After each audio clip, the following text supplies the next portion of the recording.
Hi guys, welcome to revision time. आज है 11 जनवरी 2025। चलिए आज के करंट अफेयर्स हम स्टार्ट करते हैं।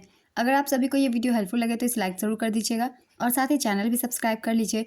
इस तरह के कम टाइम की करंट अफेयर्स की वीडियो आपको हर दिन मिलते रहेंगे। तो चलिए शुरू करते हैं आज के सारे करंट अफेयर्स के क्वेश्चन। मगर उससे पहले जान लेते हैं 10 जनवरी को पूछे गए क्वेश्चन का सही आंसर क्या है। 18वें प्रवासी भारतीय दिवस सम्मेलन 2025 का आयोजन किस राज्य में किया गया।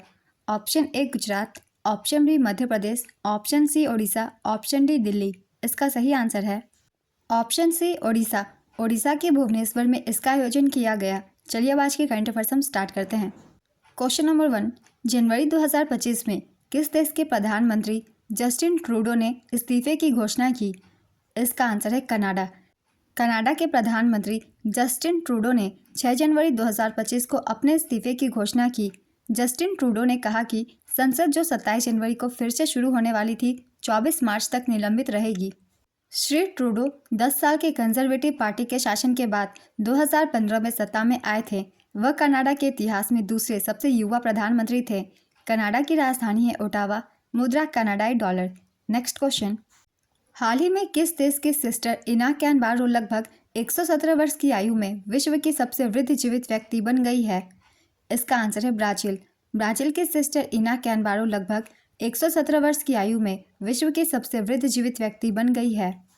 उन्हें उनके विश्वास और जीवंत व्यक्तित्व के लिए लॉन्गेवी क्वेस्ट द्वारा मान्यता दी गई है। कैनबारो का जन्म 8 जून 1908 को दक्षिणी ब्राजील के एक बड़े परिवार में हुआ था। अपने 110वें जन्मदिन पर उन्हें पोप फ्रांसिस ने सम्मानित किया था। वह विश्व की सबसे बुजुर्ग नन लूसिल रैंडन के बाद अब तक दर्ज की गई दूसरी सबसे बुजुर्ग नन है। विश्व की सबसे वृद्ध महिला के रूप में पहचानी जाने वाली 116 वर्षीय टोमिको इटुका का बुढ़ापे के कारण निधन हो गया है। नेक्स्ट क्वेश्चन, भारत साइबर हमलों के मामले में किस स्थान पर है। इसका आंसर है दूसरे स्थान पर। डार्क वेब की थ्रेट लैंडस्केप रिपोर्ट 2024 में बताया गया है कि सबसे अधिक साइबर हमले अमेरिका में हुए हैं। अमेरिका में 140 हमले किए गए हैं। दूसरे स्थान पर भारत है जहां 95 साइबर हमले किए गए हैं। तीसरे स्थान पर इजराइल है जहां पर 57 साइबर हमले किए गए हैं। नेक्स्ट क्वेश्चन, पंचायत से संसद 2.0 पहल का उद्घाटन किसने किया है। इसका आंसर है ओम बिरला। 6 जनवरी 2025 को बिरसा मुंडा की 150वीं जयंती के उपलक्ष्य में लोकसभा अध्यक्ष ओम बिरला द्वारा पंचायत से संसद 2.0 कार्यक्रम का उद्घाटन किया गया। इस कार्यक्रम में पूरे भारत से अनुसूचित जनजातियों की 502 निर्वाचित महिला प्रतिनिधियों ने भाग लिया है। इसका उद्देश्य पंचायतों और शहरी स्थानीय निकायों में निर्वाचित महिला प्रतिनिधियों को संवैधानिक प्रावधानों, संसदीय प्रक्रियाओं तथा शासन संबंधी जानकारी प्रदान कर उन्हें सशक्त बनाना है। नेक्स्ट क्वेश्चन, हाल ही में किस केंद्रीय मंत्री ने भारत पोल पोर्टल लॉन्च किया है। इसका आंसर है अमित शाह। केंद्रीय गृह मंत्री अमित शाह ने भारत पोल पोर्टल लॉन्च किया। पोर्टल का केंद्रीय जांच ब्यूरो द्वारा विकसित किया गया है। यह पोर्टल भारतीय जांच एजेंसियों को ड्रग्स, हथियार और मानव तस्करी जैसे सीमा पार अपराधों से निपटने के लिए से जोड़ता है। इंटरपोल के 195 देशों के नेटवर्क 19 इंटरपोल डेटाबेस तक पहुंच को सक्षम बनाता है, जिससे अपराध विश्लेषण और रोकथाम में सहायता मिलती है। नए आपराधिक कानूनों में अनुपस्थिति में ट्रायल प्रावधान अनुपस्थिति में भगोड़ों के मामलों और सजा की अनुमति देता है। केंद्रीय गृह मंत्री ने 35 सीबीआई अधिकारियों को पुलिस पदक भी प्रदान किए। नेक्स्ट क्वेश्चन, फरवरी 2025 में कहां पर एशिया के सबसे बड़े एयर शो एरो इंडिया 2025 का आयोजन किया जाएगा। इसका आंसर है बेंगलुरु, भारत। एशिया का सबसे बड़ा एयर शो एरो इंडिया 2025 का आयोजन कर्नाटक के बेंगलुरु में किया जाएगा। इसका आयोजन 10 से 14 फरवरी 2025 तक किया जाएगा। कर्नाटक के बेंगलुरु में एयरफोर्स स्टेशन येलहंका में इसका आयोजन किया जाएगा। इस कार्यक्रम की थीम है runway to a billion opportunities. कार्यक्रम के पहले दिन 3 व्यावसायिक दिन होंगे, जबकि चौथा और 5वां दिन सार्वजनिक दिन के रूप में निर्धारित किया गया है ताकि लोग शो को देख सके। रक्षा और एरोस्पेस संबंधों को सुदृढ़ करने के लिए वैश्विक सीईओज घरेलू सार्वजनिक उपक्रम निजी फर्म द्विपक्षीय बैठकों में भाग लेंगे। नेक्स्ट क्वेश्चन, भारत के किस राज्य में चर्चित वायरस एचएमपीवी का पहला मामला हाल ही में सामने आया। इसका आंसर है बेंगलुरु, कर्नाटक। बेंगलुरु, कर्नाटक में 2 शिशुओं में एचएमपीवी वायरस पाया गया। बेंगलुरु के बैप्टिस्ट अस्पताल में 3 महीने की बच्ची में एचएमपीवी का पहला मामला पाया गया। उसे ब्रोंकोन्यूमोनिया था, लेकिन उसे छुट्टी दे दी गई है। दूसरा एचएमपीवी मामला 8 महीने के बच्चे का था, जिसका 3 जनवरी को उसी अस्पताल में परीक्षण पॉजिटिव आया था। पहली बार नीदरलैंड के शोधकर्ताओं ने 2001 में इस वायरस की खोज की। इसे सर्दी और वसंत के महीनों के दौरान श्वसन संबंधी बीमारी के एक प्रमुख कारण के रूप में पहचाना। HMPV वायरस का पूरा नाम है ह्यूमन मेटान्यूमो वायरस। नेक्स्ट क्वेश्चन, हाल ही में विश्व युद्ध अनाथ दिवस कब मनाया गया? इसका आंसर है 6 जनवरी। यह उन बच्चों के बारे में जागरूकता बढ़ाने के लिए मनाया जाता है जो युद्धों के कारण अनाथ हो गए हैं।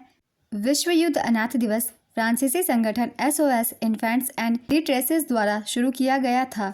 नेक्स्ट क्वेश्चन, जनवरी 2025 में BCCI का नया सचिव किसे नियुक्त किया गया? इसका आंसर है देवजीत सैकिया।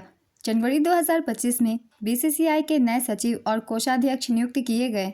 नए सचिव का नाम है देवजीत सैकिया। नए कोषाध्यक्ष का नाम है प्रभतेज सिंह भाटिया। सैकिया और भाटिया दोनों अपने पदों के लिए एकमात्र उम्मीदवार थे। 12 जनवरी 2025 को विशेष आम बैठक में निर्विरोध चुने जाएंगे। जैसा SGM में BCCI विशेष अतिथि के रूप में शामिल होंगे। BCCI का पूरा नाम है board of control for cricket in India. इसकी स्थापना 1928 में की गई थी। इसका मुख्यालय मुंबई, महाराष्ट्र में है और वर्तमान अध्यक्ष का नाम है Roger Binny. Next question, PM Modi ने आयुर्वेद अनुसंधान संस्थान भवन की नींव कहाँ रखी है? इसका आंसर है नई दिल्ली। प्रधानमंत्री मोदी ने नई दिल्ली के रोहिणी में नए केंद्रीय आयुर्वेद अनुसंधान संस्थान भवन की आधारशिला रखी है। नए अत्याधुनिक भवन का निर्माण करीब 185 करोड़ रुपए में होगा। केंद्रीय आयुर्वेद अनुसंधान संस्थान की स्थापना 1979 में हुई थी।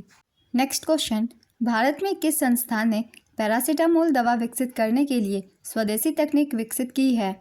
इसका आंसर है CSIR। वैज्ञानिक एवं औद्योगिक अनुसंधान परिषद ने स्वदेशी रूप से पैरासीटामोल दवा का उत्पादन करने की तकनीक विकसित की है। पैरासीटामोल के निर्माण के लिए स्वदेशी तकनीक के विकास से भारत बुखार और दर्द के मामले में इस्तेमाल की जाने वाली इस दवा में आत्मनिर्भर हो जाएगा। CSIR का पूरा नाम है council of scientific and industrial research. इसकी स्थापना 1942 में की गई थी। इसका मुख्यालय नई दिल्ली में है और वर्तमान अध्यक्ष भारत के प्रधानमंत्री हैं, जो कि है नरेंद्र मोदी, और वर्तमान महानिदेशक हैं doctor N कलेसेल्वी। Next question, Guru Gobind Singh ji की 358वीं जयंती कब मनाई गई? इसका आंसर है 6 जनवरी। 6 जनवरी 2025 को गुरु गोबिंद सिंह जी की 358वीं जयंती मनाई गई है। गुरु गोबिंद सिंह जी का जन्म 22 दिसंबर 1666 को बिहार के पटना में हुआ था। गुरु गोबिंद सिंह सिखों के 10वें और अंतिम गुरु थे। आज के करंट अफेयर्स के सारे क्वेश्चंस कंप्लीट होते हैं। चलिए अब आज का क्वेश्चन देखते हैं क्या है। साइबर हमलों के मामले में पहले स्थान पर कौन सा देश है? Option A Bharat, option B America, option C Israel, option D चीन। अपना आंसर गेस कीजिए या फिर कमेंट बॉक्स में दीजिए। अगर आप सभी को ये वीडियो हेल्पफुल लग रही हो तो इस लाइक ज़रूर कर दीजिएगा और इस तरीके की करंट अफेयर्स वीडियो के लिए चैनल भी जरूर सब्सक्राइब कर लीजिए। फिर मिलते हैं अगली वीडियो के साथ। आप सभी को थैंक यू।